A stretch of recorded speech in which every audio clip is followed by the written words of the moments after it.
সন্ধ্যা এবং সন্ধে নিয়ে আমাদের ভিতর কিন্তু সমস্যা রয়েছে। আমাদের সমস্যা কি কি বলুন তো?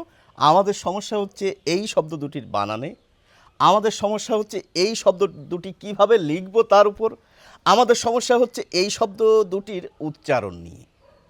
তো সংক্ষিপ্ত এই আলোচনার মাধ্যমে দেখা যাক সমাধান খুঁজে পাওয়া যায় কি না। আমাদের সমস্যা কেন হয় বলুন তো এই বানানটি নিয়ে? প্রথমেই জানিয়ে রাখি, এটি হচ্ছে একটি তৎসম শব্দ। সংস্কৃত থেকে আমরা এই শব্দটিকে ধার করেছি।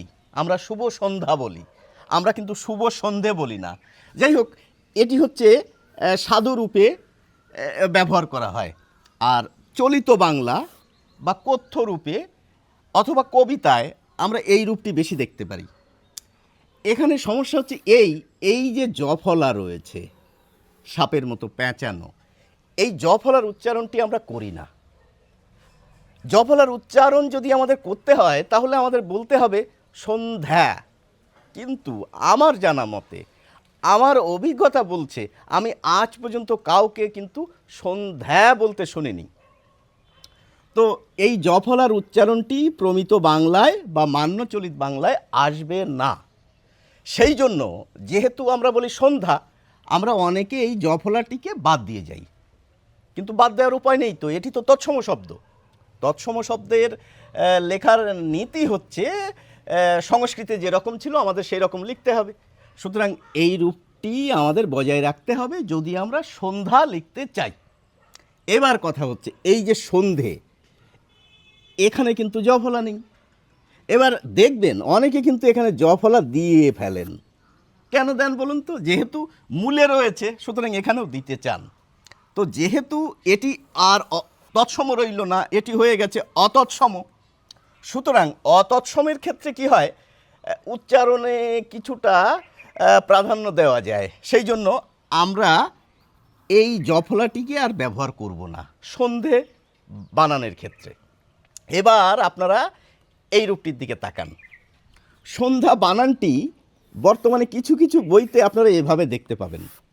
কেন এভাবে দেখতে পাবেন বলুন তো?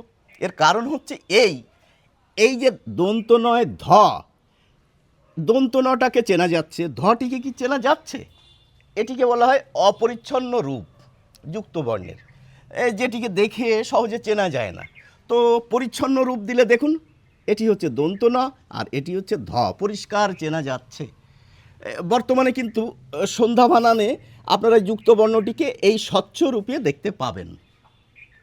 তো যাই হোক, আমরা এটি না লিখে এটি লিখতে পারি, এটি না লিখে এটি লিখতে পারি। ছোটদের ক্ষেত্রে এই দুটি কিন্তু এখন ওরা সহজে বুঝতে পারবে লেখা দেখলে। এবার আসা যাক উচ্চারণের ক্ষেত্রে আমরা কি করব। এই যে শব্দটি লিখে রেখেছি, এই শব্দটির উচ্চারণ কি, মানে মুখে আমরা কি বলি সেটি আমি এখন লেখার চেষ্টা করি। দেখুন, এটি হচ্ছে উচ্চারণ লিখে রেখেছি। দন্ত স, দন্ত নয়ে হস, ধয় আকার, সন্ধ্যা। আমি কি ঠিক লিখেছি? আমি কিন্তু ঠিক লিখিনি, জানেন তো। এখানে একটি ওকার হবে। আমরা কিন্তু সন্ধ্যা বলি না, আমরা বলি সন্ধ্যা, শো শো।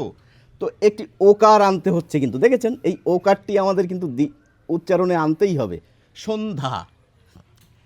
এবারে কি ঠিক লিখেছি এই সন্ধ্যা শব্দটির উচ্চারণ? না, এবারেও কিন্তু ঠিকঠাক হয়নি, একটি ভুল থেকে গেছে। এই যে লিখেছি দন্ত স, কেন দন্ত স লিখেছি? এখানে দন্ত স রয়েছে বলে।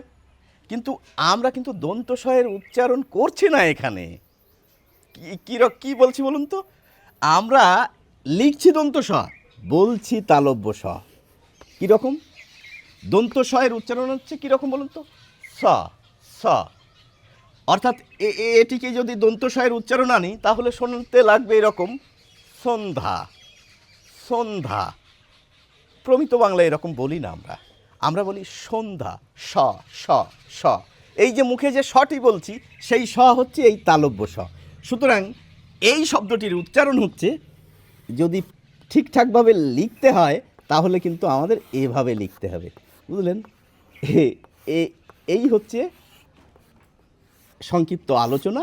সেই আলোচনার মাধ্যমে বিষয়টি তুলে ধরার চেষ্টা করলাম। আলোচনাটি কেমন লাগলো সকলে জানাবেন, কিন্তু ভালো থাকুন।